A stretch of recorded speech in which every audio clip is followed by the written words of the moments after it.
Bonsoir mes chers amis, on va démarrer donc ce qu'on appelle nous les 5 parachiotes qui vont avoir trait avec la construction du Mishkan, du tabernacle. Donc il y a celle-ci, Teruma, la prochaine, Tetzavé, Kitissa, une partie en tout cas, et les deux dernières, Vayakhel et Pekoudé, où on verra la réalisation donc des ordres reçus dans ces 2 parachiotes de Teruma et de Tetzavé de construire non seulement tous les ustensiles pour le Mishkan, la structure elle-même et les habits nécessaires pour le Kohen Gadol et pour les autres Kohanim. Alors, Ramban donne un don assez original donc à ce chumash de Shemot. Il appelle ce chumash le chumash de la Galoute et de la Géoula. Alors, c'est assez curieux. Pourquoi? Parce que d'après cela, normalement, si c'est la Galoute et la Géoula, une fois qu'on est sorti d'Égypte, c'est-à-dire après le don de la Torah, eh ben, d'après le Ramban, donc de la paracha Teruma jusqu'à Vayakhel Pekoudé, eh ben, on aurait dû déplacer ailleurs. Et où, d'après le Ramban, évidemment, dans le troisième livre, c'est-à-dire le livre de Vaïkra, qui touche beaucoup plus tout ce qui va se passer, tout ce qui est inhérent au sacrifice, tout ce qui est inhérent donc au fonctionnement de ce sanctuaire dans le désert, le sanctuaire mobile, c'est-à-dire le Mishkan. Donc, ça aurait été beaucoup plus convenant, disons, de le mettre à cette place. Alors, la première partie, donc, c'est pourquoi c'est ici que c'est placé. Et il y a marqué Betiat Mitzraim Lonig Alnu.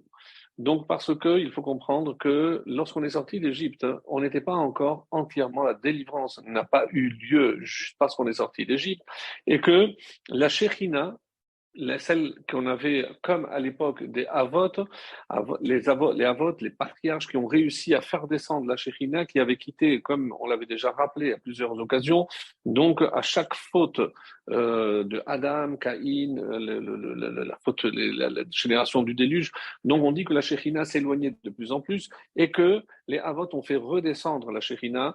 Donc cette Shekhinah qu'on a retrouvée au moment du Matan Torah, et afin de conserver précisément cette Shekhinah auprès du peuple d'Israël, donc on considère que la construction de ce sanctuaire visait essentiellement à préserver la présence divine, donc à conserver près de nous cette Shekhinah. Et c'est pour ça que la réponse que propose Ramban, c'est que tout ça, ça confirme. Puis Vayikra parle du fonctionnement du Mishkan, mais la construction, c'est-à-dire, et c'est comme ça que se terminera le livre de Shemot avec la paracha de Pekoudé, où enfin la Shekhinah va résider de manière donc on va dire permanente, alors que avant c'était évidemment d'une manière épisodique, donc pas périodique, donc c'était pas fixe. Alors c'est pour ça que jusqu'au Mishkan, où la Shekhinah va enfin résider comme au temps des patriarches et comme au temps du Matan de Torah. C'est pour ça que, oui, donc ces parachiotes ont tout à fait leur place ici dans le livre de Shemot. Alors, comment on va voir lorsque on parle des différentes parties du Mishkan. Donc, on va voir qu'il y a d'abord ce qu'on appelle les kelim, les ustensiles nécessaires à l'intérieur du Mishkan. Peut-être qu'on détaillera un peu plus lors de la réalisation à Vayakhel et Pekoudé, et si on a la possibilité de vous montrer quelques images, de manière à visualiser à quoi correspondent chacune de ces parties. Et il y a la structure extérieure, donc le Mishkan lui-même. Alors, jusqu'à ce moment-là, donc, on dit que chaque fois qu'on va associer le nom d'Hachem, il n'est jamais associé, par exemple, à la table. On ne dit pas Eloké Shulchan. On ne dit pas non plus par rapport à la Ménorah. Et ce n'est pas parce qu'elle n'est pas importante. Si on attribue le nom de Dieu à une des parties, et c'est ça qui est assez curieux, c'est non pas un des ustensiles en tant que tel, mais un détail des ustensiles. En effet, dans la première recommandation, donc lorsqu'on va voir l'ordre qui va être donné d'abord de ramasser tous les matériaux nécessaires à la construction, et on parlera peut-être en deuxième partie de ce qui était nécessaire, combien de matériaux étaient-ils nécessaires. Donc il y a 2 manières de compter. Est-ce qu'on a 13 ou on a 15? Et un Rashi très explicite qui, d'après lui, donc il précise Keshet Dagdek. Si on est précis, on trouvera 13, mais si on compte effectivement dans le texte, on trouve 15. Donc pourquoi ce chiffre entre 13 et 15? On va laisser pour la deuxième partie. Mais le premier ordre qui est donné, Ve'asu Aaron Ateshitim. Donc ici, l'ordre est donné de construire, de commencer par le Shulchan. Donc il va y avoir après, pardon, le Aaron, l'arche. Après, il y a le Shulchan, après, il y a la Menorah. Et un détail du Aaron, et certains diront, parce que logiquement, non, normalement, si cette paracha suit le don de la Torah, donc forcément, donc Moshe va se retrouver avec les pierres. Où va-t-il placer ces pierres-là? Il fallait évidemment donc un récipient. C'est ce Aaron, cette arche, où seront conservées les tables. Alors, donc c'est vrai que normalement on ne parle pas trop de ce détail, mais au-dessus il y avait un couvercle qui s'appelle caporet et qui était surmonté de deux chérubins, les deux kérouvim. Et quand on parle souvent de Dieu, on trouve cette expression dans plusieurs endroits, donc dans le livre de Shmuel, dans le livre de Ishayahu, au chapitre 37 par exemple, et ça sonne bien à l'oreille, Yoshev HaKeruvim Yodia. Donc Dieu est celui qui siège chez les kérouvim. Donc le nom de Dieu n'est associé parmi tout le Mishkan que aux kérouvim. Alors, par exemple aussi, dans Divrei Hayamim, le livre des Chroniques, au chapitre 3, là-bas aussi, on parle de cette partie-là. Dans le psaume 80, Tehillim aussi, on dit Yoshev HaKeruvim. Donc c'est assez étonnant que la seule partie du Mishkan auquel le nom de Dieu est associé, c'est précisément les kérouvim. Donc c'est ces chérubins dont on parle de manière assez étonnante. Par exemple, le Midrash va dire à quoi correspondent finalement. Donc, ils sont mikatsa ou mikatsa. Donc, c'est à l'extrémité des deux tables de la planche qui constituait le couvercle. Donc, il y a donc un ange et une figure d'ange et une figure d'ange et avec Porsim. Et ils étendaient leurs ailes qui se touchaient par-dessus, comme peuvent le montrer certaines illustrations. J'en ai une ici à proximité, comme ça, vous pouvez visualiser beaucoup mieux. Voilà un petit peu à quoi ça ressemblait le Aaron avec les deux kérouvim dont les ailes étaient étendues et qui se touchaient au bout. Voilà un peu ce que l'on peut montrer. Alors maintenant, qu'est-ce que Qu'est-ce que ça représente? Parmi toutes les explications qui ont été données, donc, puisqu'il y a une extrémité et l'autre, ça correspond à la création du monde où d'un extrême j'ai le ciel, de l'autre extrême j'ai la terre. Et c'est d'ailleurs le premier verset ainsi qu'il est dit, Bereshit bara Elokim et hashamayim vet haaretz. Donc, et on trouvera d'autres parties où on parlera justement des deux extrémités. Et donc, comme si les deux chérubins exprimaient les deux extrémités, les deux limites, la terre et le ciel. C'est comme ça que on nous dit d'ailleurs, il est rappelé parmi tous les ustensiles qui, pendant leur déplacement, étaient recouverts, hein, le Aaron avait une tenture qui était entièrement techelet, bleu ciel, alors que d'autres avaient plusieurs couches de couverture. Le Aaron n'avait qu'une couverture, pour ainsi dire, de couleur bleu ciel. Et pourquoi? Parce que c'est connu. Le bleu ciel, ça rappelle la mer rappelle le ciel rappelle le Kisei Hakavod. Donc on passe du bas de la mer, après le ciel et le Kisei Hakavod, donc comme pour faire le lien entre la terre et le ciel, c'est comme ça que je dis. Mais où on trouve le kérouvim pour la première fois, c'est évidemment, la première fois, c'est dans la première paracha, dans Bereshit, le chapitre 3, le verset 24, où on dit que là-bas, Dieu a placé des kérouvim à l'entrée pour empêcher l'accès à l'arbre de vie. Et qu'est-ce que Rachid dit? Malaché Chabala. Ce sont des anges Chabala, donc qui exercent quand même la force, donc qui peuvent faire du mal, littéralement. Alors, Nosé, Alors, c'est pour ça que, d'après certains des Chachamim, c'est un thème, quand on parle des Kérouvim, qui dépasse, bien entendu, la logique humaine. Et c'est pour ça que c'est dans le terme, c'est, d'après la Kabbalah, ça fait appel à des notions extrêmement élevées, dans lesquelles, évidemment, on ne va pas rentrer. Et surtout, que nous avons une explication très intéressante du Rabbeinu Bechaye, qui, en règle générale, il touche aussi des fois à des explications plus profondes. D'ailleurs, on va le voir par la suite de notre étude ce soir. Mais en tout cas, le Rabbi Bachaï qui s'arrête, on va dire, au Pshad, et il dit comme ça, qu'est-ce que sont venus faire finalement ces deux effigies, ces deux anges? C'est juste pour nous rappeler l'existence d'une force, d'une puissance qui s'appelle les Malachim. Donc, ils sont là pour nous rappeler que au-dessus planent des êtres que nous appelons les Malachim. Alors d'accord, mais si c'était le cas, pourquoi alors il en fallait deux? Si on avait un seul, si c'était juste pour rappeler l'existence des malachim, j'aurais pu dire, ben avec un seul, ça aurait suffi. Pourquoi deux? Et il donne une réponse assez originale. C'est parce que si on avait eu un, tu aurais pu penser que c'était une force en tant que telle. Le fait qu'il soit deux, c'est pour le multiple, c'est rabim, c'est pour te rappeler qu'il y a plusieurs et que ne va surtout pas croire que c'est une force en elle-même, c'est une émanation obligatoirement d'Akadosh Baruch Hu, comme et pas comme le christianisme a voulu laisser entendre depuis déjà pratiquement 2000 ans que le Satan est l'ennemi de Dieu, Chas Shalom, c'est de la pure hérésie, c'est la pure idolâtrie d'imaginer, ça contredit En Od Milevado, il n'y a aucune autre force qui est associée ou opposée à Akadosh Baruch Hu. Le seul, en quelque sorte, qui peut s'opposer à Dieu, c'est l'homme, mais par son libre arbitre et pas parce qu'il a la même puissance que le Créateur, puisqu'il n'est qu'une créature. Alors, et c'est pour ça que le Rabbeinu Bechaye explique, c'est les ramez à la rabbine, c'est uniquement pour faire une allusion à la multiplication, parce que ce sont des créatures qui existent en grand nombre et très intéressant, puisque on sait que c'est ces anges, nous les imaginons comme des êtres zélés, ailés avec des ailes, pas zélés, aussi zélés, mais aussi avec des ailes.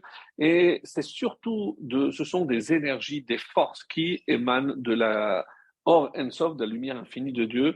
Donc, encore une fois, un thème très délicat, mais n'allez surtout pas imaginer que le monde là-haut est peuplé d'êtres ailés qui se baladent.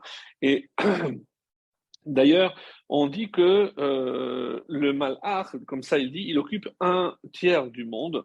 Il y a trois différences qui se retrouvent d'ailleurs dans la répartition du temple ou du Mishkan. Il y a la partie où se trouvent les humains, après il y a la partie Kodesh où ne rentrent que les Kohanim, et ensuite la partie Kodesh HaKodashim où ne rentre que le Kohen Gadol. À quoi ça correspond? On dit que c'est le Kodesh HaKodashim, c'est le Olam HaMalachim, c'est le niveau le plus haut. Après, il y a Olam HaGalgalim, c'est les astres, donc c'est ce qu'on appelle le Kodesh. Et après, il y a Olam Hashfelut, et donc c'est le monde le plus bas, c'est là où sont toutes les créatures, qui est le Chatzer, donc la partie générale, donc extérieure du Beth HaMikdash. Alors, c'est pour ça qu'on dit également qu'on parle de la forme du visage de ces anges. Certains disent donc qu'ils avaient la forme d'enfants, de bébés, pour nous rappeler que si on a eu le mérite que Dieu nous ait confié la Torah, c'est justement parce qu'il a accepté ses enfants, des enfants comme les garants de la Torah, et pour nous rappeler que nous avons un devoir à l'égard de nos enfants. Si Hachem nous bénit par des enfants, eh ben, c'est essentiellement pour qu'ils soient des serviteurs d'Hachem, pour qu'ils soient les détenteurs de la Torah. Et c'est pour ça que quiconque n'a pas eu la chance d'avoir d'enfants, mais qui a des élèves, eh ben, ces élèves à qui il a eu la chance d'enseigner la Torah sont considérés comme ses enfants. On a vu, par exemple, avec l'exemple des enfants de Aaron qui sont attribués à Moshe, et de là on apprend que celui qui enseigne la Torah, c'est comme s'ils avaient enfanté. Donc, avoir la chance d'enseigner la Torah au plus grand nombre, ça fait aussi comme le Rabbi de Louavitch, par exemple, où tous ses disciples se considèrent aussi, en quelque sorte, ses enfants. Alors, Rappelez-vous maintenant cet épisode où, d'après ce que l'on vient de dire, ça va jeter un éclairage nouveau. L'épisode se situe justement à l'époque de Abraham Avinu, où il reçoit la visite de trois anges. On avait expliqué que ces trois anges correspondent à Raphaël qui était venu le guérir, Michaël pour annoncer la bonne nouvelle à Sarah qu'elle tomberait enceinte, et Gabriel pour annoncer la destruction de Sédom. Et à ce moment-là, on a posé la question, on comprend la présence des deux premiers, mais on ne comprend pas la présence du troisième.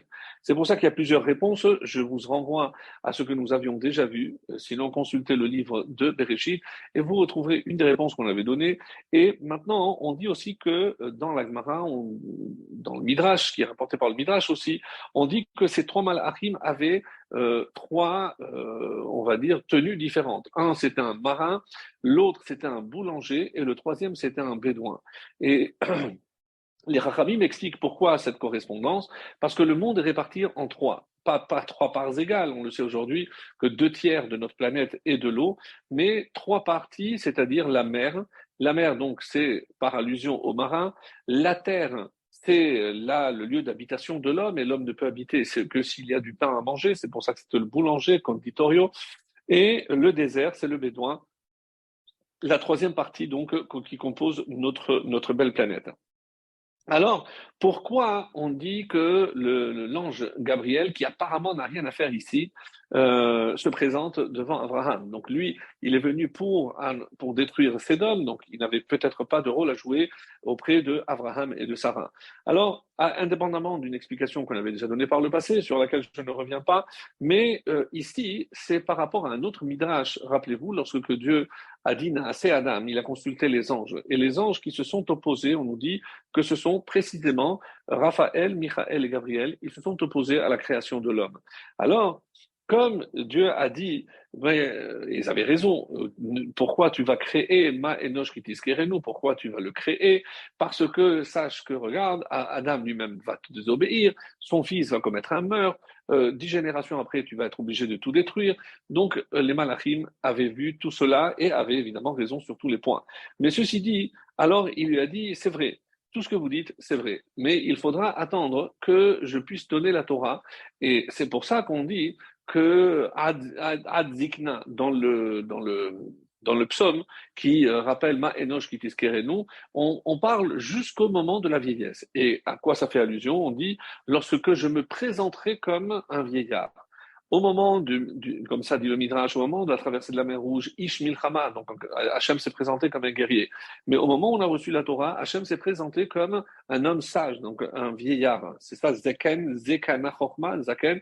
Et c'est pour ça qu'on dit, attendez, vous allez voir. C'est vrai que ça va mettre un petit peu de temps. Le temps que les humains acceptent la Torah. Et si c'est vrai qu'il y a le Yetzirah qui va les faire fauter, mais Yatsa Barati Tav Torah Tavlin. La Torah viendra comme un remède pour lutter contre le Yetzirah et le monde est censé aller mieux dès que la Torah descendra sur terre. Ça, c'est une explication. L'autre explication, non. Hadzikna, jusqu'à qu'apparaisse la vieillesse. À quel moment la Torah parle de vieillard ou de vieillesse?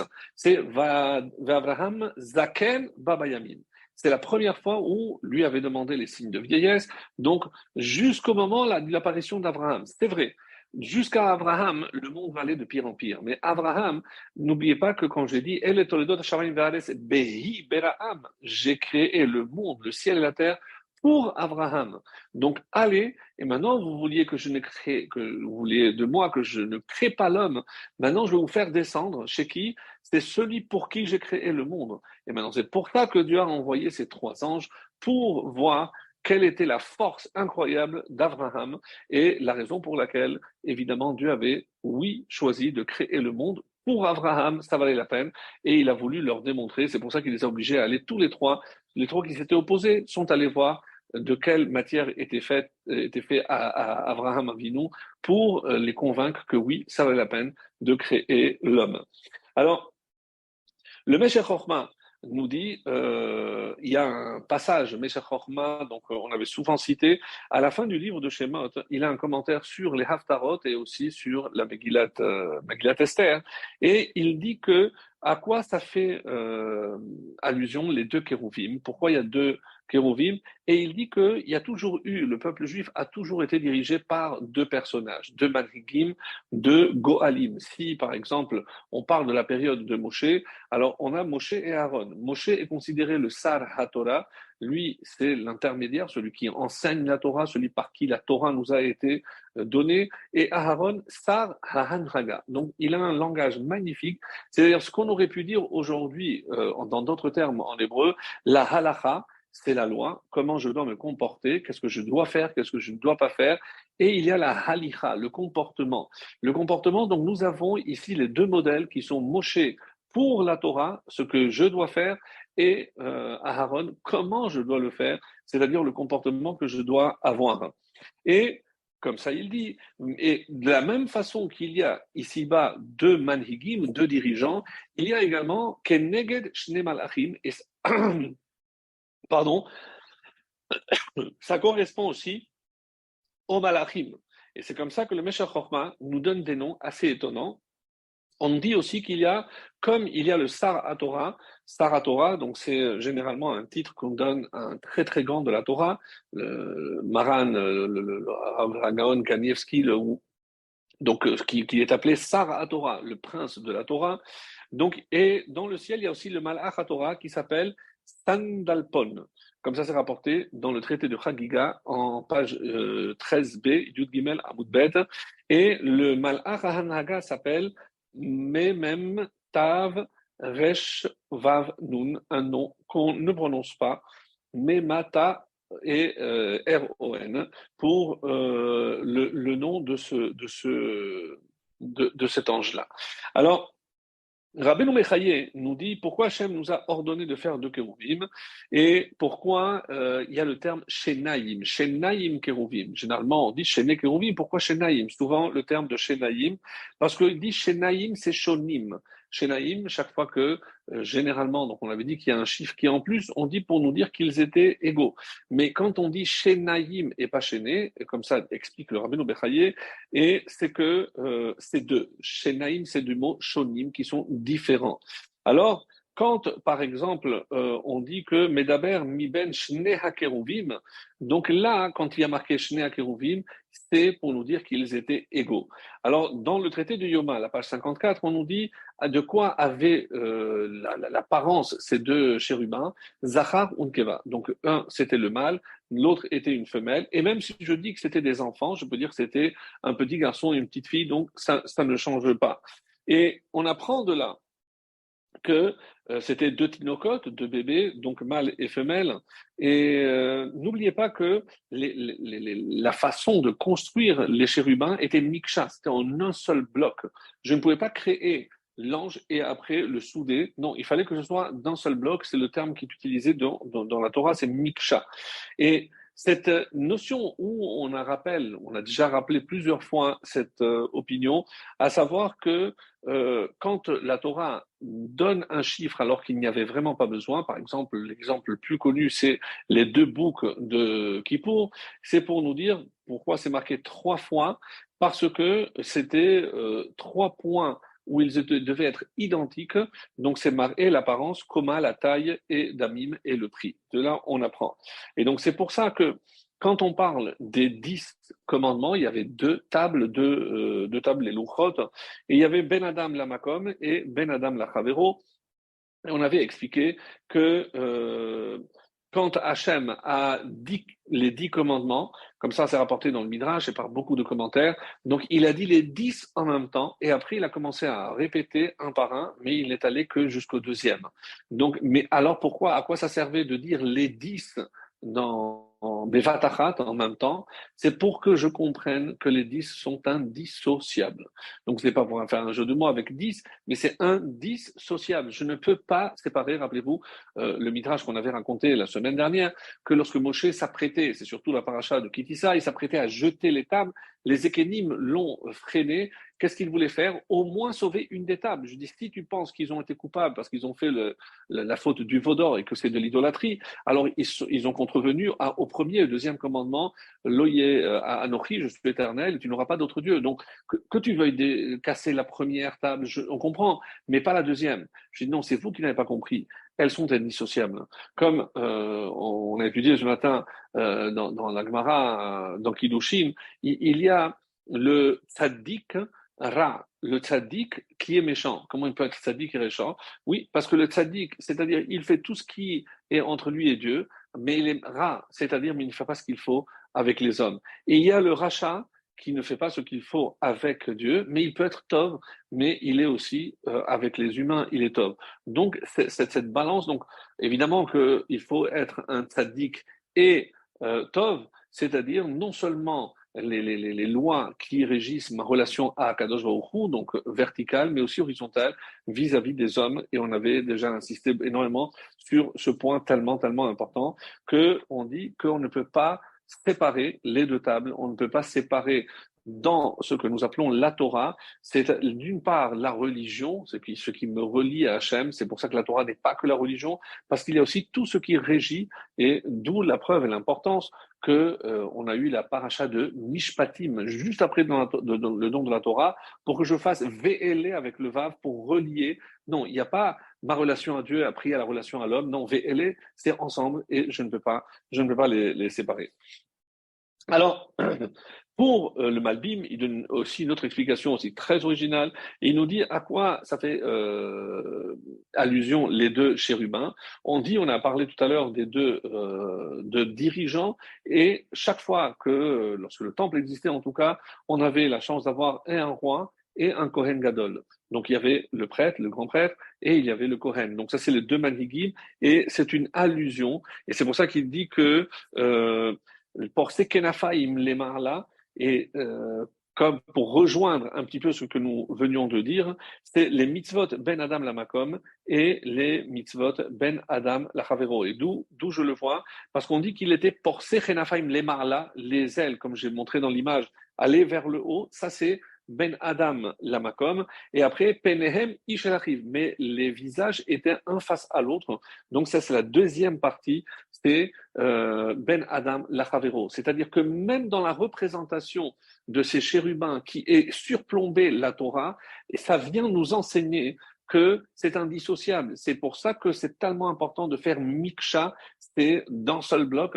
C'est que pour que je comprenne que je ne peux pas séparer les lois entre moi et Dieu et les lois entre l'homme et son prochain.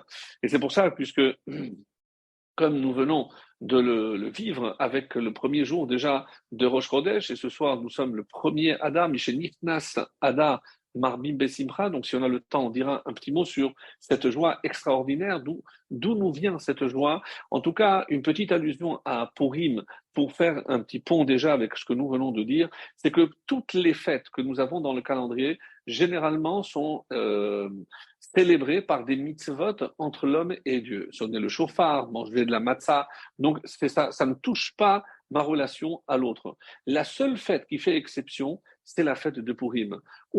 Et c'est pour ça qu'on dit, une des raisons pour lesquelles le Yassouf Mizaram, c'est une fête qui ne disparaîtra jamais de votre descendance, donc même après le Mashiach, c'est parce que sur les 4 mitzvot essentiels de ce jour-là, il y a 2 entre l'homme et Dieu et 2 entre l'homme et son prochain. Donc 2 entre l'homme et Dieu, c'est la Mikra Megillah, la lecture de la Megillah qui est associée au Hallel, une louange à Dieu, et le Mishté. Le Mishté, c'est une façon de remercier aussi Hachem parce qu'il a sauvé notre corps. Donc on nourrit, on fait boire notre corps pour le soulager de ce risque d'extermination qu'on a vécu à Purim. Et 2 entre l'homme et son prochain, Matanot Laevionim et Mishloach Manot Ishlerehu. Donc, envoyer des cadeaux les uns aux autres et penser aussi à faire des cadeaux aux pauvres. Donc, c'est ce qui fait de cette fête quelque chose de très original et très, très particulier que l'on ne retrouve pas dans les autres fêtes où l'essentiel, comme je l'ai dit, touche les mitzvot entre l'homme et Akadosh Baruch Hu. Alors, d'autre part, on avait déjà vu cette notion aussi très très belle.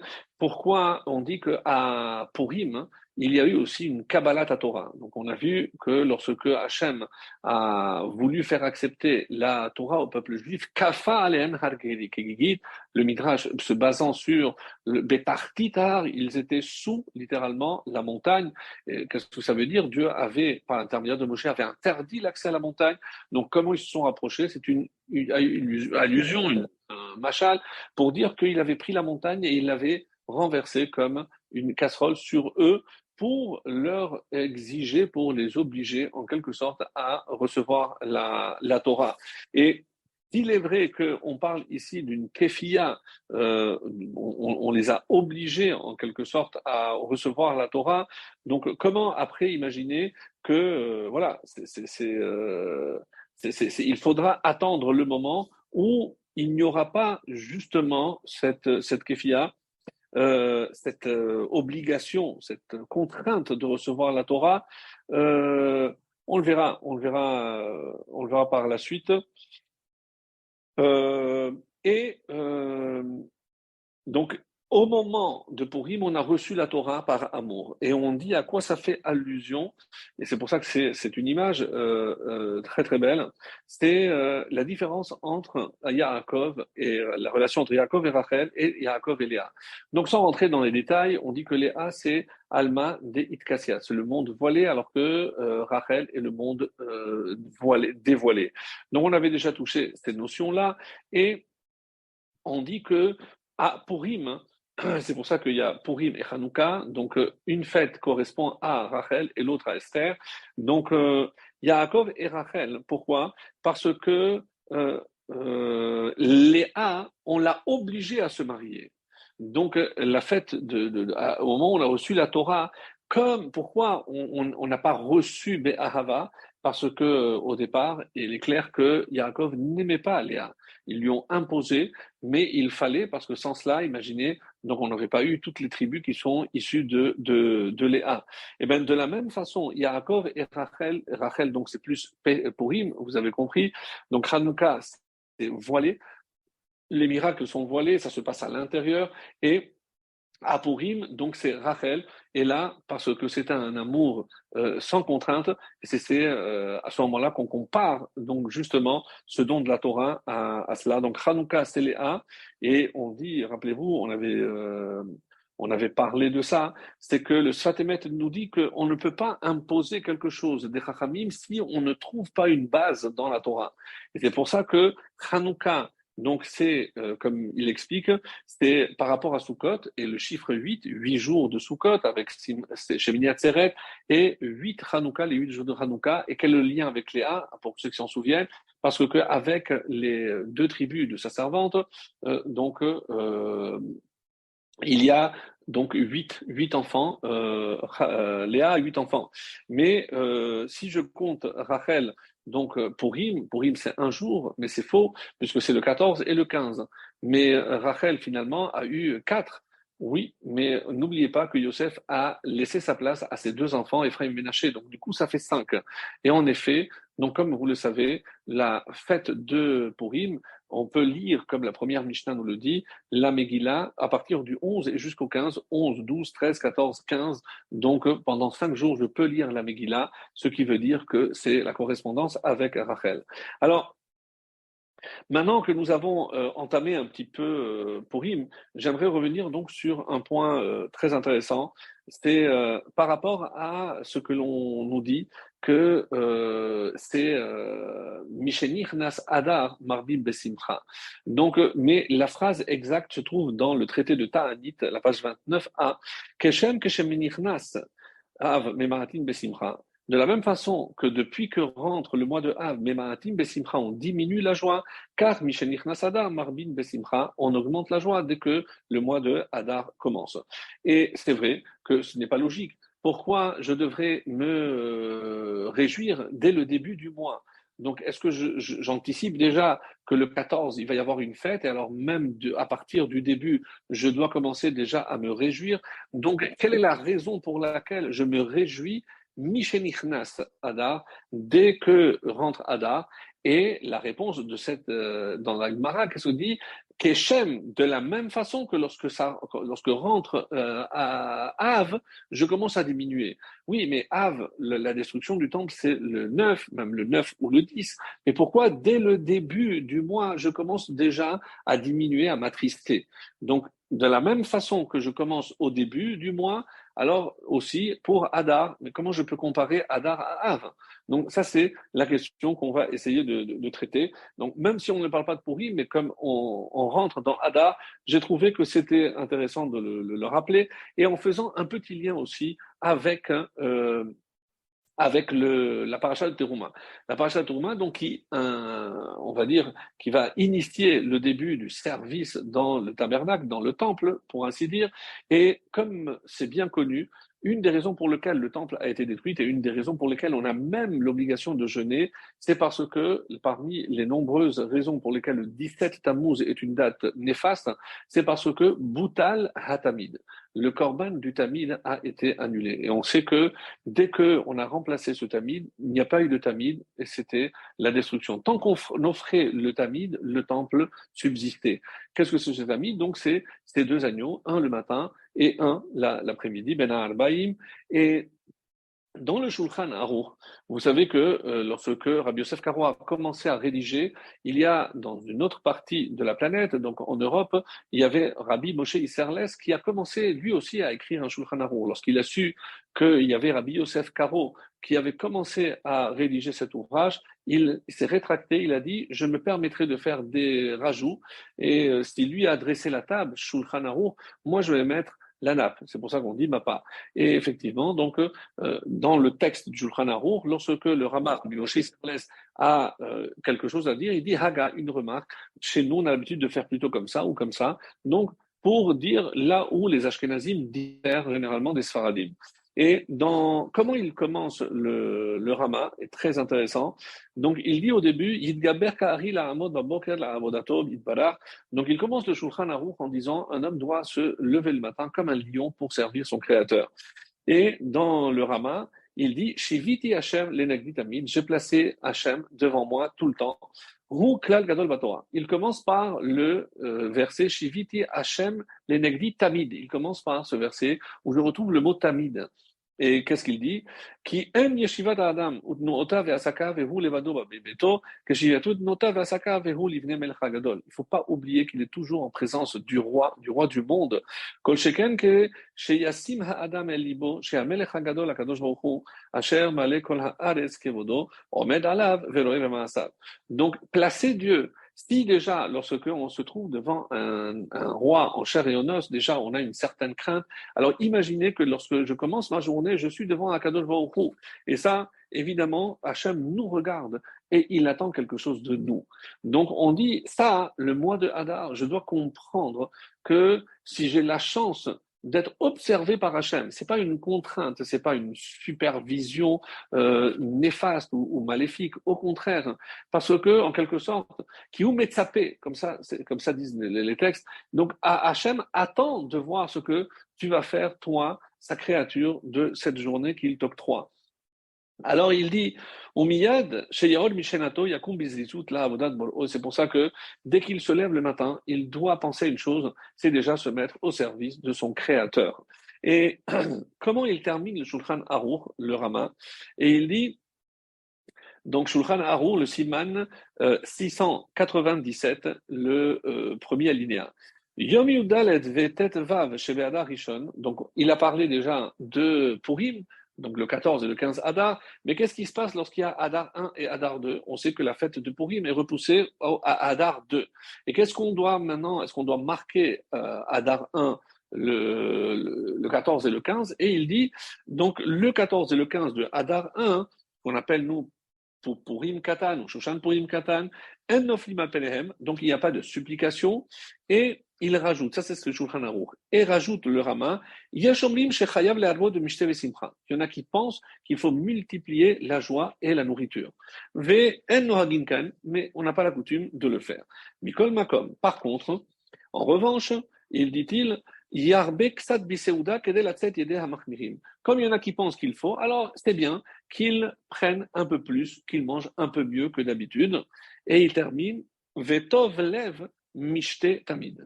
Et Vetov lev, si je veux faire du bien à mon cœur, ou celui qui est généreux, on peut traduire de façon différente, mishte tamid, hein. Donc il a toujours une raison de se réjouir de faire un festin, littéralement. Donc, et c'est ce verset par lequel il termine, Vetov lev mishte tamid. Donc, tamid, toujours. Donc, qu'est-ce qu'il a fait le Rama? De manière très subtile, il a commencé le Shulchan Aruch par le tamid et il a terminé par le tamid. Donc, pour nous rappeler les deux Temidin, et c'est une allusion au Beth Amikdash où on pouvait offrir les deux sacrifices perpétuels que nous n'avons plus. Alors, le rabbi, dans l'Écouté Sichot, il essaye d'analyser cela. Il dit pourquoi il a parlé comme ça, dans cet ordre-là? Il commence par Shiviti Hashem, j'ai placé Dieu devant moi, et au début du Shulchan Aruch, et Tov Lev Mishte Tamid, et la fin, il termine par la joie. Alors, il aurait dû inverser. Pourquoi il faut passer d'abord par tout le Shulchan Aruch avant d'arriver à la fin? Donc, on sait très bien que s'il est vrai qu'il n'y a pas une mitzvah d'être dans la joie, mais il faut être dans la joie pour faire les mitzvot. Donc, ça, c'est la différence.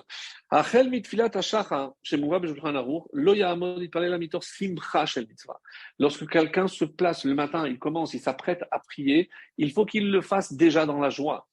Et Kegon, Retson Yerev Yaase, Vetchome Hashem et Kolo Havav. Donc ici, quelque chose de très important, mes chers amis, parce que Hadar, je sais, et je n'ai pas encore expliqué pourquoi dès le début de Hadar, et je vais le faire rapidement, pourquoi on a une raison de se réjouir, en tout cas on a, comme vous allez le voir, peut-être trois raisons qu'on peut expliquer. La première, c'est si je suis conscient que Hachem, il m'observe, Hachem, il m'a donné des kochot, il m'a donné des forces pour que je les mette à son service, donc il attend de moi que je le serve dans la joie. Et c'est la première raison, parce que, mais alors, ça c'est vrai pour tous les mois.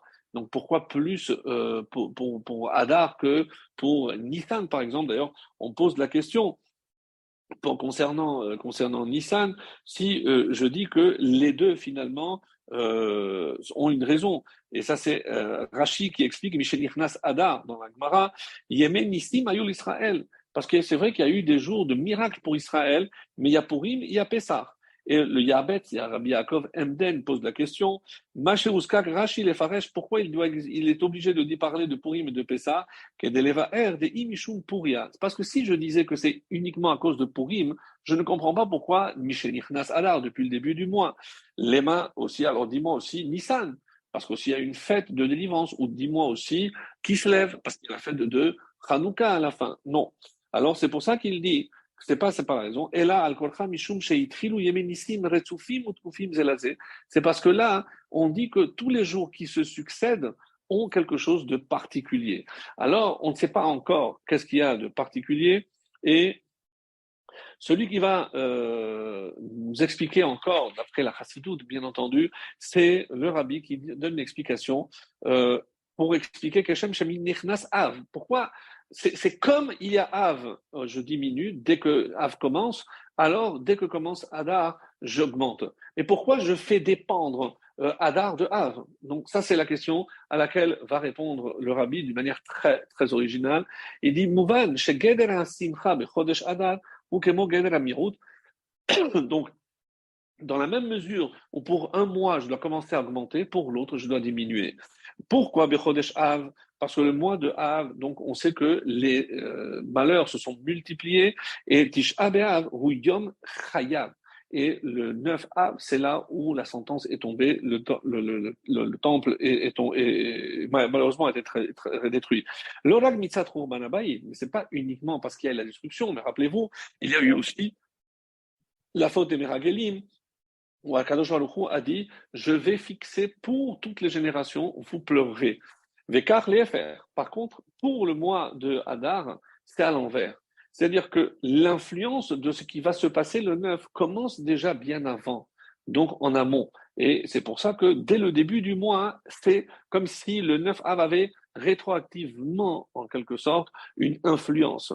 Et ça va avoir une influence, on le sait, jusqu'après, au moins en tout cas, jusqu'au 15 Av.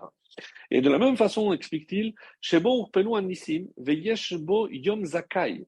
Donc, de la même façon qu'il y a un jour où je suis coupable, c'est le 9 Av, le mois de Hadar, il y a un jour, et je ne le pense pas, parce que je n'y pense pas, pour moi, Hadar, je pense souvent à Purim, et il dit non. Quel événement a marqué le 7, la réponse, le mois de Hadar, c'est le 7 Hadar. C'est parce que c'est la naissance et la disparition de Moshe Rabbeinu. Donc, comme le 7 est marqué par l'arrivée de Moshe Rabbeinu, on dit que 7 jours avant déjà une influence. De la même façon qu'il y a aussi 7 jours après. Si je dis que Moshe est mort le 7, quand est-ce que se termine les Shiva? C'est le 13 Hadar. Et c'est pour ça que Haman s'est réjoui d'ailleurs lorsque le sort a désigné le 13 Hadar. Il dit, ah, c'est le jour où est mort Moshe. Mais vous croyez qu'il ne savait pas que Moshe était aussi né? Oui, bien sûr, d'après certains avis, oui. D'autres disent non, il ne pouvait pas le savoir parce que sa maman l'avait caché, donc il ne sait pas la vraie date. Lui, il a retenu la date qui était inscrite dans les registres égyptiens, c'est-à-dire le mois de le 7 Hadar. Mais, le Sivan, puisque sa maman l'avait gardé pendant, rappelez-vous, 3 mois. Donc, c'est la date qui apparaissait. Mais, comme si le 7 Hadar, la Gemara dit, les Gabé Haman, Nafal lopur bechodesh Hadar, velo yayodea shebeshiva be'Hadar met, ou beshiva be'Hadar nolad. Et ici, il y a quelque chose de magnifique, parce que si on fait attention, comment la Gemara dit, il ne savait pas que le 7, il était mort, et il ne savait pas que le 7, il était né. C'est pas logique. Qu'est-ce qu'il aurait dû dire dans l'ordre? Il ne savait pas qu'il était né et il savait qu'il était mort. Donc d'abord, on naît avant de mourir, en principe. Veroim she'azchut shel shiva adar hi garma lebitul hagezera. Écoutez bien, mes chers amis, parce que ça, c'est pas souvent qu'on entend. D'après cette explication extraordinaire du Rabbi de Lubavitch, il nous dit pourquoi le décret, pour quel mérite extraordinaire le décret qui est tombé le 13 a été annulé par le mérite du 7. Et si le 7 a une influence après, 7 jours après, il y a aussi une influence 7 jours avant. Maintenant, je commence. Je sais que Michel Nirnas Hadar. D'ailleurs, dans la halakha, on dit si quelqu'un va voyager, entreprendre un voyage, et il n'est pas sûr de trouver une Megillah, alors il peut lire la Megillah à partir de Rosh Chodesh. Ah, mais quel rapport entre Rosh Chodesh et le 14 ou le 15? Oui, d'après ce qu'on vient d'expliquer, parce que c'est pas l'influence de Purim, mes amis, qui joue sur le début du mois. Non, c'est le 7 qui se trouve exactement entre le 1 et le 14. Donc c'est l'influence de la naissance et de la mort de Moshe. Mais on n'a pas répondu à la question, mais comment, pourquoi le texte dit-il qu'il ne savait pas qu'il savait qu'il était mort, mais il ne savait pas qu'il était né? On aurait dû inverser. Et comme ça, c'est rapporté. Velo haya yodea shebeshiva be'adar met ou beshiva be'adar nolad. Il ne savait pas qu'il était né aussi. Rachid dit kedai haleda shetechaper alamita. Donc, il a posé la question pourquoi c'est dans ce sens? Parce que la Leda, la naissance, a fait aussi une capara pour la mort. Et dans un ouvrage magnifique de Rabbi Yonatan Epeshutz, qui s'appelle Yarot Dvash, et il explique. Haman s'est réjoui. Pourquoi? Parce que, comme il savait que Moshe était mort, en quelque sorte, il n'y avait plus de protection pour le peuple juif. Ve'ulo yada, mais il ne savait pas que le 7, il était mort. Aval techef nolad. Mais ce qu'il ne savait pas, c'est que s'il est vrai qu'il est mort, mais il est né aussi. Qu'est-ce que le Rabbi Yonatan Yepeshut est en train de nous dire? C'est pas que le 7, il était né. Il naît à nouveau. Écoutez bien ce terme. תכף נולד משה כי זרח השמש וכולי, ותמיד לישראל עזר ומגן. Mais vous croyez que parce que Moshe a disparu physiquement, que la protection qu'il exerçait sur son peuple et sur la terre d'Israël a disparu, chas v'shalom. ולכן נאמר נולד משה לאחר שאמר מת משה. Pourquoi on parle après de la naissance, après avoir parlé de la mort? להורות כי אחר מותו נולד משה אחר.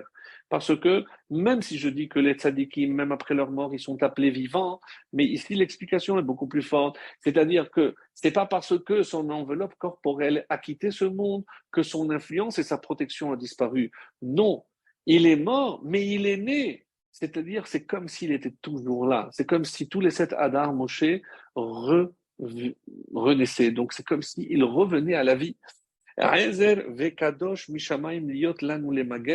Et il venait pour nous protéger. Et c'est cette protection-là, pour laquelle donc on se réjouit depuis Rosh Chodesh Adar. Donc c'est pas lié à Purim, c'est pour ça que je voulais vraiment apporter ce texte qui est, je trouve magnifique pour que l'on comprenne, et d'où on déduit qu'il était mort le 7 Adar. Donc la Gemara a fait le calcul, parce qu'on sait qu'on est rentré en terre d'Israël le 10 Nissan, on a été resté les 30 jours pour le deuil de Moshe, donc en reculant, on sait qu'il est mort le 7 Adar, et c'est pour ça qu'on déduit aussi il est né aussi le 7 Adar.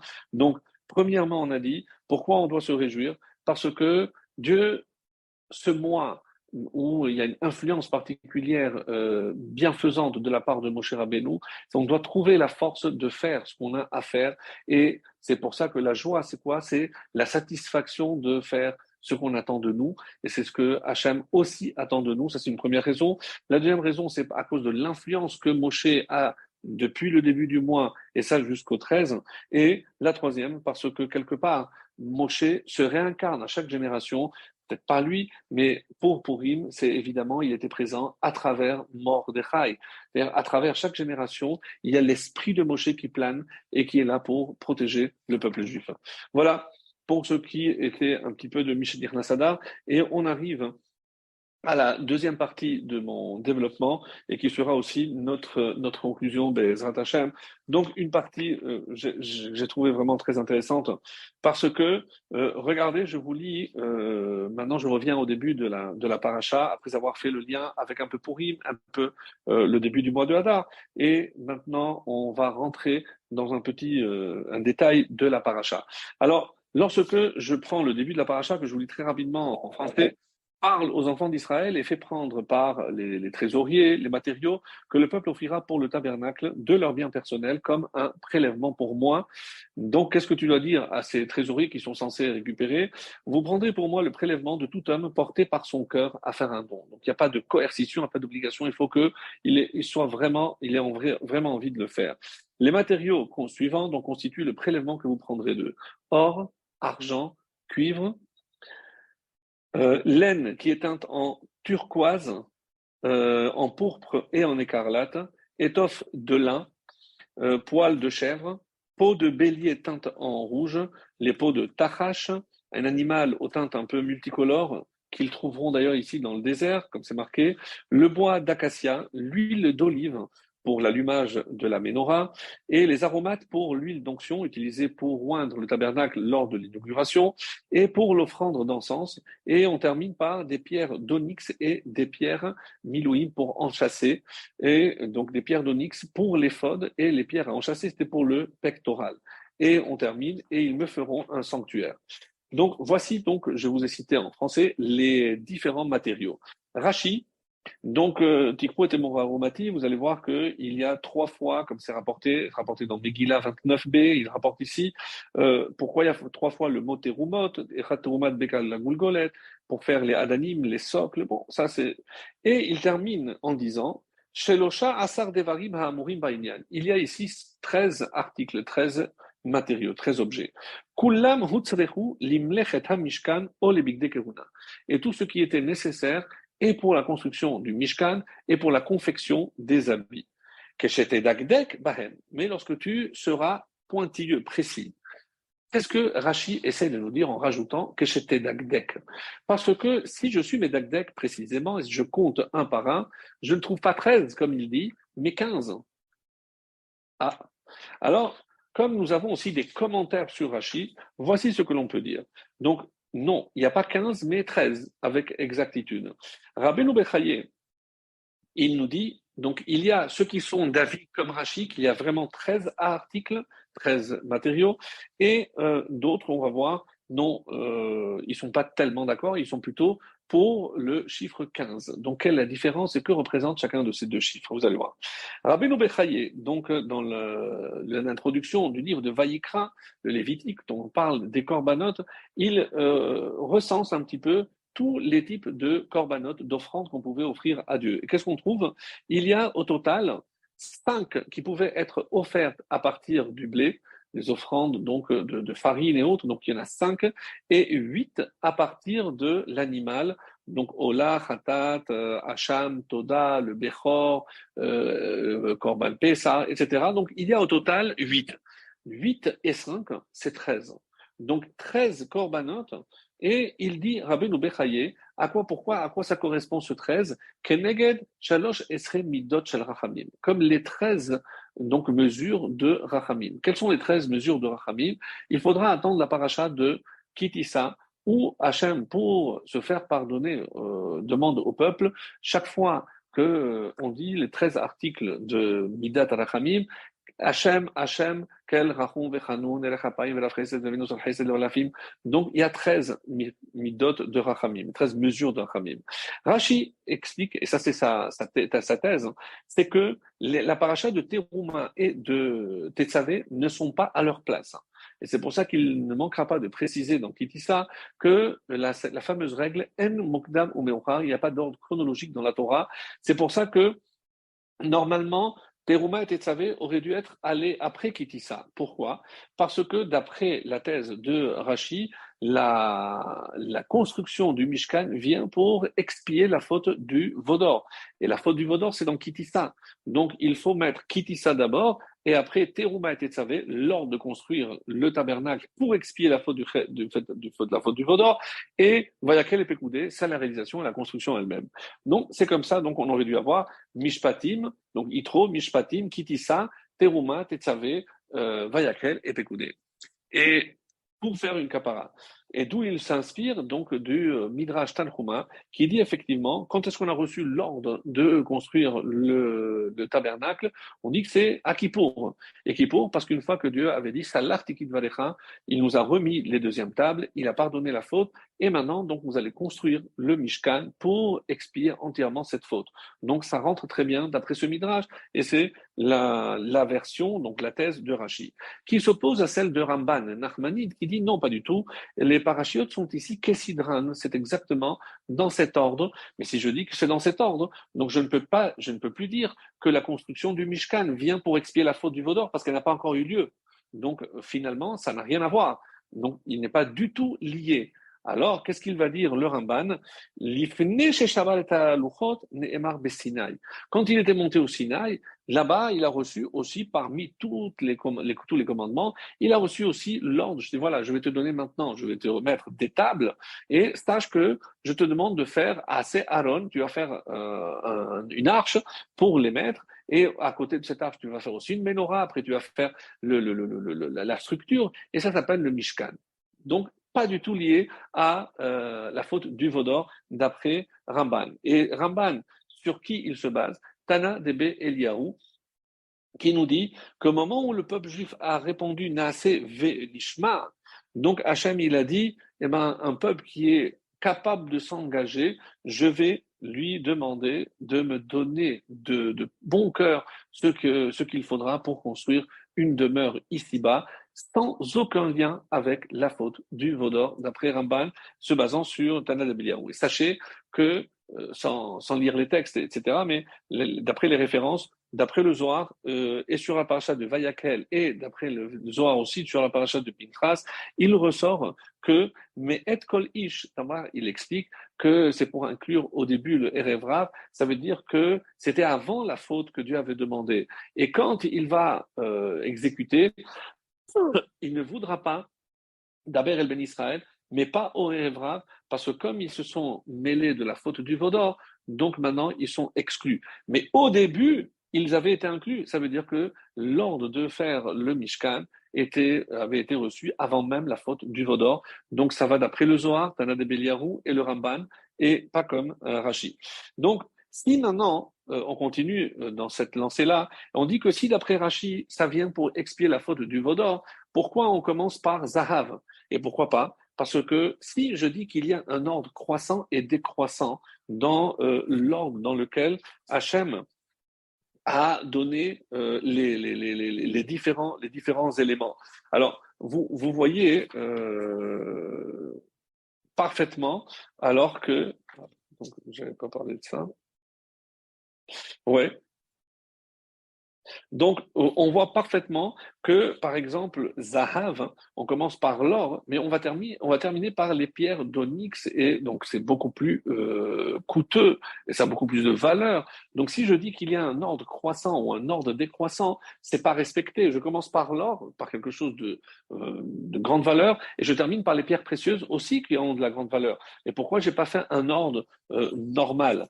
Alors, pour ceux qui s'en souviennent, on avait parlé de cela en disant que euh, Zahav, c'est les initiales de Zehanoten Bari, celui qui donne, parce qu'il y a trois façons de donner aussi pour Hachem ou pour toutes ces causes, que ce soit pour les institutions, pour maintenir la Torah en aidant des avrechim, des gens qui se consacrent à étudier la Torah et avec lequel évidemment on partage ce mérite. Zehanoten Bari, quand je suis en bonne santé, c'est là où je donne. Je n'ai pas besoin d'un signe. Kesef, Kesheyesh Sakana, alors on dit en rigolant poter. P, c'est il ouvre la main que lorsque, chas shalom, il y a un danger, un proche est malade. Alors ça c'est kesef, c'est un peu moins.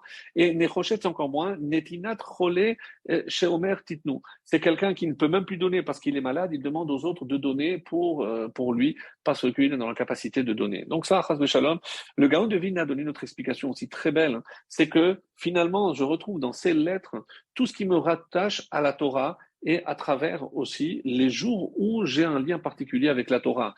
Donc, Zahav, c'est Zdaïn, c'est 7, He, c'est le 5, et Bet, c'est le 2. C'est, si je pense que c'est les jours de la semaine, c'est le 7e jour de la semaine, le 5e et le 2e, c'est les jours où je lis la Torah.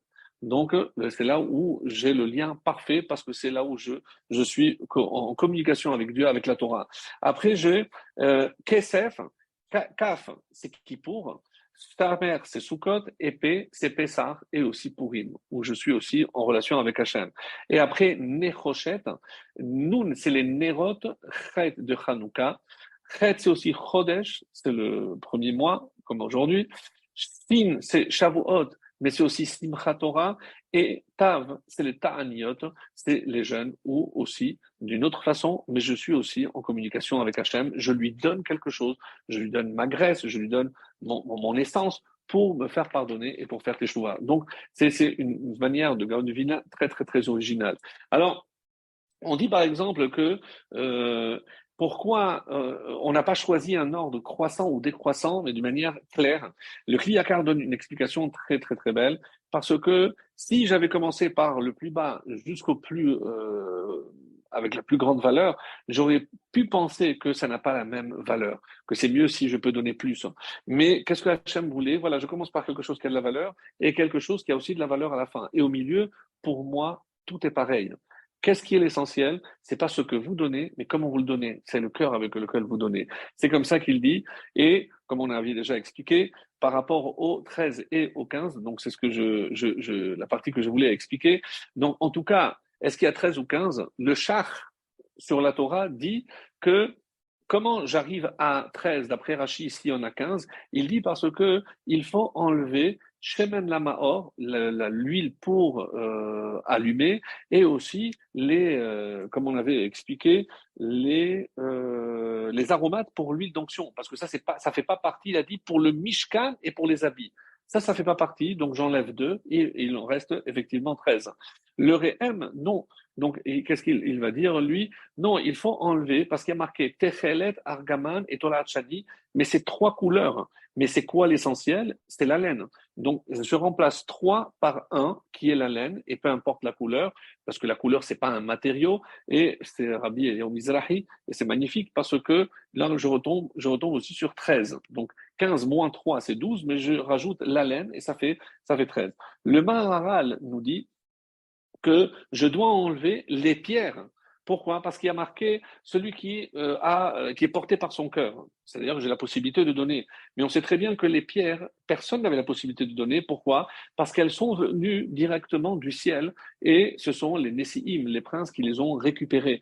Donc tout le monde ne pouvait pas donner. Donc ça ne fait pas partie de ce que l'homme pouvait donner en général. Donc j'enlève ces 2, il ne reste que 15. Donc tout est expliqué et c'est magnifique comme on vient de voir. Alors le Midrash Tanchuma nous dit Betiad Matzraim. Pourquoi je vous demande 13 choses? Parce que quand je vous ai fait sortir d'Égypte, je vous ai fait 13 cadeaux. qui sont rapportés dans le Midrash et que je retrouve dans le prophète Yecheskel, mais comme c'est un peu long, c'est le chiffre 13. Rabbeinu Bechaye finalement dit 15. Lui, il n'est pas d'accord. Rabbeinu Bechaye dit non, non, non, non. S'il y a marqué 15, donc je maintiens 15 et pas 13 comme Rashi. Alors, le Kli Yakar nous dit d'une manière très belle que qu'est-ce que c'est finalement, d'où je vais expliquer maintenant le chiffre 15. Le chiffre 15, il va dire, c'est que mais comme à Chibour, l'endroit où je vais rejoindre le Olam Hazé et le Olam Haba, on sait très bien, rappelez-vous, avant d'arriver au Rabbeinu Bechaye, le Kliyakar explique que le Mishkan, c'est là où Dieu s'unissait avec son peuple. Donc, Roche, la tête, c'est Hachem. Et le gouffre, le corps, c'est le peuple juif. Et par quoi on est uni? Par le cou. Et on dit que le temple est comparé au cou.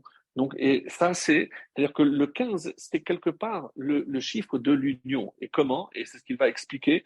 On dit que dans le traité de Ménachot, page 29, il est dit que Dieu a créé deux mondes, selon le verset, Ki beka Hashem tzur olamim. Parce que avec K, Dieu a créé les mondes. Il a créé le monde d'ici et le monde d'en haut. Quelle lettre correspond à quel monde? Nous savons qu'il y a marqué, et les Toledot Hashem Behi Beraam, dit Behe Beraam. Le ciel et la terre, donc ce monde-ci, il l'a créé avec la lettre He. Donc je dis que le monde d'en haut est créé par la lettre Yud et ce monde-ci par la lettre He. Et donc quand je dis 15, Yud Ke, c'est l'union du monde d'en haut et du monde d'en bas. Et qu'est-ce qui représente le chibour, le point de jonction entre le ciel et la terre? C'est le Beth Amikdash. Donc c'est normal que pour créer un espace où le monde d'en haut va s'unir au monde d'en bas, eh ben, je passe par le chiffre 15 qui est le chiffre de l'union. Soit dit en passant, c'est aussi le Yud dans Ish et le He dans Isha. Le mariage, c'est la jonction entre le Yud et le He parce que Dieu a donné une lettre à lui à chacun des deux. On dit également que le Mishkan, le Mikdash, le Beth Amikdash construit par Shlomo Ameler, si je compte, depuis Adam à Abraham Avinu, il y a 15 générations. Donc 15, c'est le moment où on a uni le haut et le bas. Encore, je retrouve le chiffre 15. Il fut un temps où on se mariait que les 15 premiers jours d'un mois. Aujourd'hui, ce n'est plus le cas, mais on trouve aussi la jonction entre le Khatser et la partie où je monte. On sait très bien qu'il y avait 15 marches, donc c'est ce qui faisait l'union entre l'extérieur et l'intérieur. Et c'est sur ces marches qu'il y avait les Lévi'im qui chantaient Shir la Mahalot, donc le chant des cantiques, parce qu'il y avait des degrés, parce qu'il y avait 15 marches. Là encore, je trouve 15 marches. Et enfin, Birkat Kohanim, si je sais combien de mots il y avait Chashamish Melecha, 3, 5 et 7. Et combien je trouve au total? 15. Parce que c'est le lien. Pourquoi la Rame dit que je ne dois pas voir les mains du Kohen? Parce qu'on dit que c'est à travers les doigts du Kohen que la Shekhinah nous parvient, il nous transmet. C'est pour ça qu'il couvre généralement avec le talit pour ne pas voir les mains. Et la bra qu'ils font, les Kadesh Samo Israël, Be'ahava. Ahava, c'est 13, B avec le bet, c'est 15. Donc, je retrouve encore le chiffre 15. Donc, 15, on a trouvé une explication magnifique pour ceux qui disent 15 et ceux qui ne disent pas 13. En tout cas, voilà ce qu'on peut dire à partir de là. Mais on va continuer. Vous allez voir, pour la conclusion, quelque chose aussi de très beau. Alors, pourquoi, d'après Rashi, on commence par l'or? C'est très logique.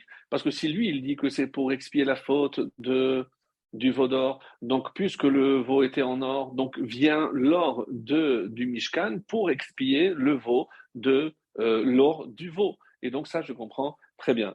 Pour Ramban, où il n'y a pas de lien, alors on a un problème. Alors pourquoi on commencerait par l'or, s'il n'est pas du tout lié au Egel HaZahav? Alors, le Midrash Talpiot, c'est un Midrash qui est écrit par Rabbi Eliyahu HaKohen mi-Izmir, de Izmir de Turquie. Kama Agalim Bayu Bechet Hagel. Donc, il nous dit, d'après un Midrash Talpiot, comme j'ai dit, combien de veaux ont été créés. Nous, d'après la Torah, on sait qu'il y en a un, mais Rabbi Shimon Bar Yochai nous dit non, il y en a eu 13. Il y a eu 13 veaux qui ont été créés, oui, 13, à part celui qui a été créé en or, il y a eu un pour chaque tribu. Donc, il y en a eu 13 en tout. Asou, Shlosh, Esrei Galim, comme ça. Et pourquoi? Maintenant, je comprends, parce que d'après Ramban, alors pourquoi il y a 13 terumot? Pourquoi il y a 13? Parce que ça vient pour expier les 13 veaux qui ont été, donc d'après ce qui dit que c'est lié Rashi. Le Midrash Rabbah nous dit que pourquoi on a instauré, donc, pourquoi c'est pas Moshe qui a pas fait le Mishkan. Donc, il dit que Dieu a montré à Moshe que depuis la création du monde, c'était déjà prévu que ce soit Betzalel qui devait le construire. Très bien, mais ça ne répond pas à la question pourquoi c'est pas lui qui a créé, qui a construit. Pourquoi lui, il ne pouvait pas le construire? Il n'a pas participé. Pourquoi il a fallu chercher Betzalel? D'ailleurs, quel âge avait Betzalel? C'est comme ça c'est rapporté que Betzalel avait 13 ans. Euh, Quand il a construit le Mishkan, il avait 13 ans, venait d'être bar mitzvah. Donc, on voit qu'il y a un lien aussi avec la bar mitzvah, puisqu'il était âgé de 13 ans, et c'est très, très important, comme on va le voir à la conclusion. Donc, Rabbi Shimon Bar Yochai nous dit qu'il y avait 13, et dans le Midrash Rabbah, on dit que c'est Betzalel. Pourquoi? Parce que Betzalel savait, on dit, associer les tzaref, les lettres, combiner les lettres, avec lesquelles avait été créé le ciel, la terre, avait été créé le monde. Oui, mais là, on parle de créer des ustensiles. Oui, mais rappelez-vous qu'il y a toujours une comparaison entre la construction du tabernacle, du Mishkan, et la création du monde. Et le Midrash donne des versets où je retrouve, donc le 6e, c'est lorsque le Kohen Gadol qui comparait à Adam Arishon, donc on avait déjà vu les années précédentes. En tout cas, dans Berachot Nunhe, on dit que d'abord il y avait le Mishkan, après les Kelim, et que Betzalel savait donc combiner ces lettres. Et à quoi donc on nous dit? C'est que je retrouve maintenant un lien entre les 13 mesures de Rachamim, de miséricorde. Donc je vois aussi maintenant qu'il y a un lien avec le bar mitzvah, 13 ans. D'abord par rapport à Betzalel, comme je l'ai dit. Alors, c'est vrai qu'Hachem, il va dire, mais moi, je n'ai pas besoin des corbanotes, puisque tout le monde est à moi. Donc, où je trouve qu'il y a de la miséricorde? Donc, est-ce que moi, j'ai besoin de vos corbanotes, que vous tuez des animaux pour moi? Non. Alors, où est la miséricorde divine? Et c'est comme ça que c'est expliqué que la miséricorde, c'est pour l'homme. Parce que toi, tu as fauté. Mais ma miséricorde, c'est que moi, je ne veux pas te sanctionner. Donc, si tu tues un animal, c'est pour expier ta faute à toi. Donc, ma miséricorde, c'est précisément le fait que je ne te punisse pas toi et que je te demande juste de sacrifier Kedel Rahem al Bene Adam, parce que les hommes sont à mes yeux plus importants. Alors, sans rentrer dans d'autres explications. Alors, donc maintenant, si je dis que le nombre des corbanotes, des offrandes, était au nombre de 13, maintenant je sais qu'il y a aussi un autre chiffre de 13 pour ceux qui arrivent le matin avant Hodou. Donc c'est Shelosh Esrei Midot Sheatorah Nidreshet Bahem. C'est Rabbi Ishmael. Donc on a les 13 mesures par lesquelles on interprète la Torah. Donc c'est aussi les 13 midot pour interpréter la Torah. Kalvachom, etc. Et le Harizal nous explique que c'est en lien avec les 13 midot de Rachamim. Mais pourquoi? Quel est le lien entre les 13 façons d'interpréter la Torah et les 13 mesures de miséricorde? Je ne comprends pas très bien. Alors, quand dans le traité de Rosh Hashanah, la page 17, on dit pourquoi il y a, dans les 13 articles de foi, il y a Hachem, Hachem, Kel, Rachum, Vechanu. Pourquoi il y a deux fois Hachem? Et on nous dit Hachem avant que l'homme ait fauté, et il y a Hachem après que l'homme ait fauté. Alors je m'arrête, je m'attends. Qu'est-ce que ça veut dire qu'il y a Hachem avant que j'ai fauté? Hachem, il est miséricordieux même avant que j'ai fauté? Oui. Parce que même si Hachem sait que tu vas fauter, Hachem, il te laisse en vie. Quelqu'un qui aurait eu envie je sais pas, transgresser Shabbat, mais Dieu aurait pu lui envoyer, allez-nous, un AVC, et il ne transgresse pas le Shabbat. Non. Hachem, il est tellement miséricordieux qu'il te laisse ta santé, il te laisse ta force, il te laisse ton argent, même si tu vas mal l'utiliser. Mais qu'est-ce qu'il attend? Hachem, le deuxième. Maintenant que tu as fauté, maintenant je peux te pardonner, viens et je te pardonnerai parce que je suis miséricordieux. C'est comme ça que c'est expliqué. Alors, Dieu soutient même ceux qui fautent. Et c'est pour ça qu'on pose la question, à quel moment Dieu, quand il a créé le monde, on sait qu'il a voulu le créer par Midat Hadin. Et à la fin, il a associé Midat Rachamim. À quel moment demande le Rachamim, Dieu a associé Midat Rachamim? Ça, c'est intéressant. Alors, on sait à quel moment l'homme a fauté, c'est la 10e heure. Mais si je dis que Hachem a associé a déjà créé la Midat HaRachamim avant la faute, ça veut dire que c'est au moment avant où il a créé l'homme, c'est la 7e heure, après il a donné l'âme, la 8e heure, et après il a donné l'ordre de ne pas manger, et la 10e. Donc, entre la 7e et la 10e, Hachem a déjà la miséricorde. Donc, la miséricorde, il a associé à Din, avec lequel Dieu a créé. Donc, quand Dieu a créé l'homme, on dit à partir d'où il a pris la terre pour créer la tête de l'homme, on dit l'endroit du misbéach, de l'autel, là où l'homme viendra se faire pardonner. Donc de là déjà Dieu avait prévu de prendre la tête de l'homme et les former de cette terre-là, makom kaparato. Donc maintenant, qu'est-ce qu'il nous reste à expliquer? Si d'après Rashi, je dis que le but du Mishkan, c'est expier la faute du Vaudor, j'ai compris pourquoi. Parce que les 13 midot arachamim, quand est-ce que Dieu nous les a donnés? Précisément, j'ai dit dans Kitissa, c'est lorsqu'on a fauté, on a fait la faute du Vaudor. Donc Hachem a émis ces 13 mesures de rachamim, de pitié, de miséricorde, pour nous faire comprendre que même si on a fauté, Hachem est prêt à nous pardonner. Mais le Ramban dit alors pourquoi il y a 13 s'il n'y a pas de lien avec la faute du Vaudor? Et maintenant on comprend. C'est parce que pour Ramban, c'est les 13 midot par lesquels la Torah est interprétée. C'est-à-dire, Dieu a donné la Torah et a donné 13 manières d'interpréter, et c'est pour continuer l'étude de la Torah. Tout ce que je déduis par Kalvachomer, la Torah n'a pas besoin de me le dire, mais je dois savoir que je peux faire une déduction à fortiori. Donc, et toutes ces études, donc, pour ceux qui connaissent les 13 articles. Donc, et je termine avec cette idée. Donc, on a dit que le Mishkan correspond à la création du monde. Mais il y a quelque chose qui est à l'envers. Pourquoi? Parce que la création du monde, on a commencé par le Din et après Dieu a associé Rachamim. Donc, quand on approchait de la création de l'homme. Donc, le 6e jour, on a commencé par Din, mais Dieu a vu que si jamais il y avait que Din, l'homme aurait fauté, il serait mort tout de suite. Il n'y aurait plus de pardon. Donc, il a associé Din. Mais maintenant, puisque il y a le Mishkan, s'il avait demandé à Moshe, Moshe c'est Yaakov Hadin et Tahar. Donc Moshe c'est Midat Hadin. Donc, mais si Moshe avait avait créé le Mishkan, il n'aurait pas pu être un endroit de Rachamim pour pardonner. Donc pourquoi? Parce que Moshe est trop din. Donc qu'est-ce qu'il a fait Hachem? Il a dû prendre quelqu'un qui est Midat Rachamim et qui est cet homme-là. Betzel, Kel, c'est Midat Rachamim. On dit que Betzel, c'est la tribu de Yehuda. C'est Yudke Vavke, avec le Dalet. Donc, Yudke Vavke, dans le mot de Yehuda, c'est parce que lui, c'est Midat HaRachamim. Donc, pour créer le Mishkan, il fallait Midat HaRachamim. Et on a associé Midat Adin après, qui c'est Aholiav ben Achisamach Lemate Dan. Dan, c'est Din. Donc, d'abord Rachamim et après Din. Et donc, c'est pour ça que Moshe ne pouvait pas construire le Mishkan, parce que pour le Mishkan, il fallait qu'il soit Rachamim. Et c'est comme ça que on explique que on le voit par exemple lorsque Dieu a créé le monde. Qu'est-ce qui a marqué? On le dit tous les jours dans la Shira. Machon neshiftecha pa'alta Hashem Yudke Vavke. C'est pour le temple. Donc pa'alta Hashem Yudke Vavke, c'est miséricorde. Mikedash Adnut. Donc Hashem c'est Midat Ha Din. Donc on voit que lorsqu'on parle du temple, comme le Mishkan, d'abord c'est Midat Ha Rachamim et ensuite Midat Din, à l'inverse de lorsque Dieu a créé le monde, et c'est pour ça que Moshe ne pouvait pas créer le monde.